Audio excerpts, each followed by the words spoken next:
On August 6, 1945, a 29-year-old engineer named Tsutomu Yamaguchi was in Hiroshima on a business trip. He was 3 kilometers from the epicenter when the atomic bomb Little Boy detonated.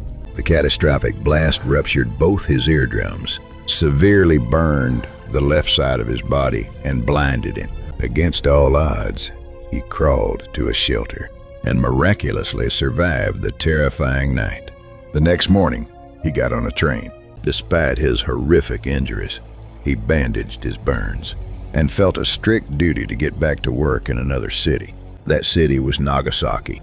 He arrived on August 8th, still heavily burned, partially deaf, and in deep shock. On the morning of August 9th, he walked into his office, reported to his manager, and frantically described Hiroshima.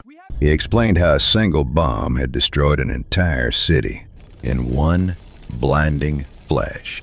His manager looked at him with sheer disbelief and said, I cannot agree to that. "You're crazy. One bomb cannot destroy an entire city." At that exact moment, the second atomic bomb, Fat Man, detonated over Nagasaki, just 3.5 kilometers away. The office windows violently exploded inward.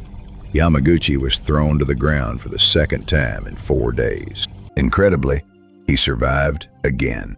The immense radiation exposure from 2 atomic bombs should have killed him many times over. Doctors couldn't explain why he was still alive.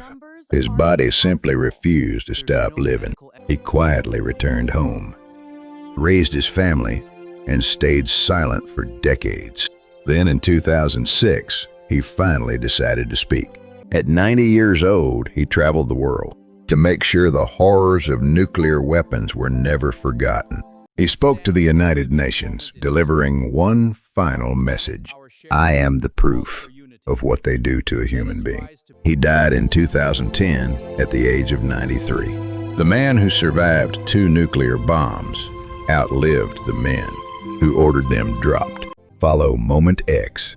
Some people exist to make sure the world never forgets the darkest days of history.